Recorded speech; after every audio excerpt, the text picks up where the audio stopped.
Hi guys, it's Adam from Rally Raid, and today in episode 3 of the CB500X 2021-22 series, we're going to be stripping this bike down, having the rear shock and linkage out as well as the front forks to look at some of the changes that Honda have made under the hood. If you haven't already watched the first two videos in this series, I suggest you go back and watch the overview and the engine protection where we fitted this engine guard, and then you can come back to this one and watch it.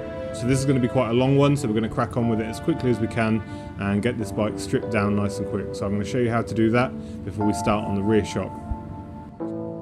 So to get going, we're going to be taking the seat, the side panels and the whole front fairing off before we lift the bike up on the stand on our engine guard and get that rear shock and linkage out and compare that, and then we're going to move on to the front end and have a look at those fork internals as well. The first job we need to do is get the seat off the bike. Once we've done that, we can remove either side panel using a 5mm Allen key. These side panels are just held in by one bolt at the back, and once that's removed, you can pull gently on them in an upward motion to remove them from the bike. There's two rubber poppers you can see here, and there's a plastic clip on the back of the side panel you need to be careful not to damage in removing it. The next step is to remove the upper and lower bolts from the radiator on either side using a 5mm Allen key.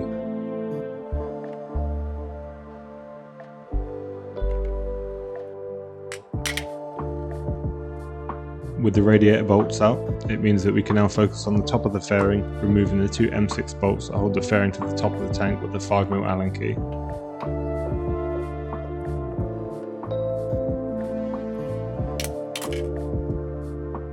Now we've removed all the minor hardware from the fairing. Underneath the fairing there's these two M8 bolts that hold the main cockpit to the frame. To make this as easy as we can for ourselves, we're going to use two 12mm sockets. We're going to remove one bolt completely and leaving just one bolt in there. On the CB500X, there's two pieces of Velcro under each part of the fairing here and here.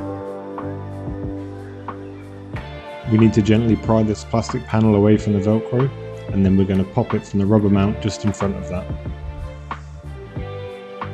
On the left side of the bike, there's three electrical connectors in this rough position that need to be undone before you can remove the cockpit from the bike. The next step is definitely the hardest part of removing the fairing. I suggest have a cup of coffee and get a friend to help you because this is normally a two-person job. You need to take great care not to damage the fairing in removal. One person needs to get their hands under the cockpit and remove the bolt that's holding the whole cockpit to the frame mount, and that should leave it moving nice and free and almost away from the bike now. At the same time, the other person needs to gently pry the fairing away from the tank. There's a really strong piece of Velcro under here, so it might feel like you're going to break something. Whilst the other person supports the cockpit, you need to rotate it forward and pull it slightly away from the bike so you can get the actual connectors undone underneath the left side. Once the connectors are safely undone, we can remove the cockpit from the bike. This involves slightly flexing the cockpit out to get it over the sides of the tank and making sure you don't damage the small fragile radiator arms at the bottom of the fairing.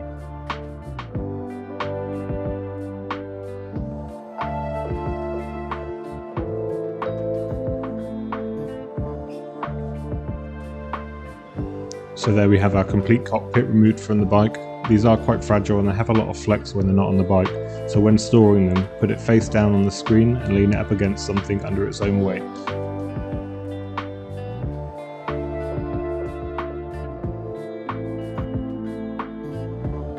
For 2021-22 models, Honda have actually reduced the offset of the triple clamp, bringing it closer back to what it was originally.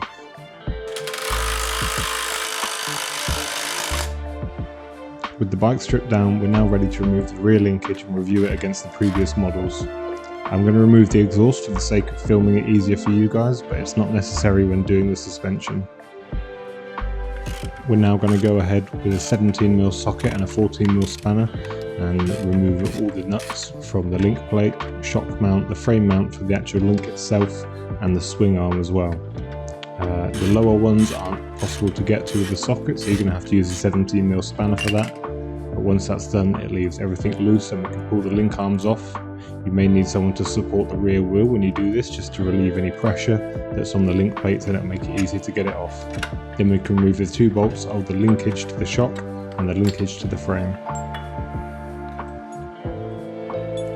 So here we are, we've got everything out now, just laying it out to show you. The last thing to do is now get the top bolt out of the shock, and this is probably the hardest part of doing the suspension kit or removal in itself. we're going to remove that 30 amp main fuse from its holder, and we're going to remove the holder from the metal tabs as well. So to get this top shock bolt out, we're going to need an 8mm Allen bar, and we're also going to need a 17mm socket again. I use this extended 8mm, it's really nice to use on the bikes, it makes your life a whole lot easier. Getting it in there is quite problematic in terms of the wiring, but it is possible with a bit of patience. Once we've slightly undone the 17mm nut, the best way I find is to use an extendable magnet, put it on the nut, and you can just get it off the last of the threads. Don't forget to get that washer off there as well. That's also usually stuck to the frame a little bit with a tiny bit of grease. To make your life easier, use an Allen key to push the shock bar out against the pressure of someone else holding it. Then you want to push the Allen key all the way through the shock mount so it's holding the shock in. Then when you're ready, you can remove the Allen key and remove the shock from the lower part of the bike in one motion.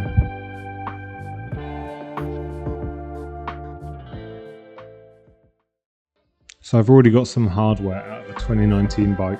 On the left you can see the shock link plates and link from a 2019, and on the right it's the shock link plates and link from the new 2021. As expected, these models are almost identical in every way. The links are identical and the link plates are identical. Honda did say that they've revised the rear shock settings, and you can see that black plastic ring on the 2021 model.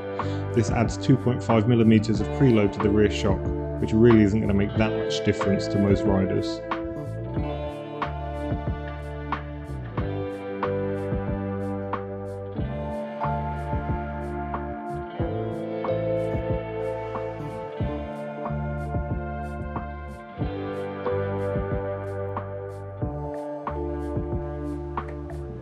So we can see the black preload ring there at the bottom of the shock, adding 2.5mm compared to the previous 2019 model.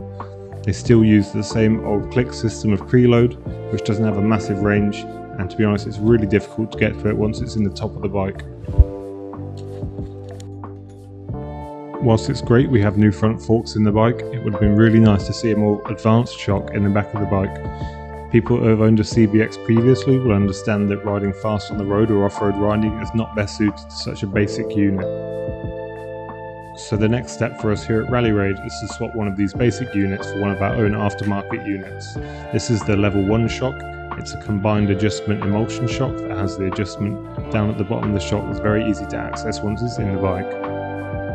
The next shock we're going to be fitting, and this is our main focus, is the level 2 shock. This is a more advanced unit that has plus 20mm travel. It has fully independent rebound damping with an adjuster at the bottom, preload at the top, and on the external reservoir offers fully independent high speed and low speed compression damping settings. This shock is a huge step up from the basic unit. It's lighter, better, and more adjustable. We've been using it for a number of years off-road with great success. Whilst we did have the forks out of the bike, whilst editing the video, we felt there was so much to talk about, we're going to split it into 2 pieces. So subscribe to make sure you see that as soon as it comes out.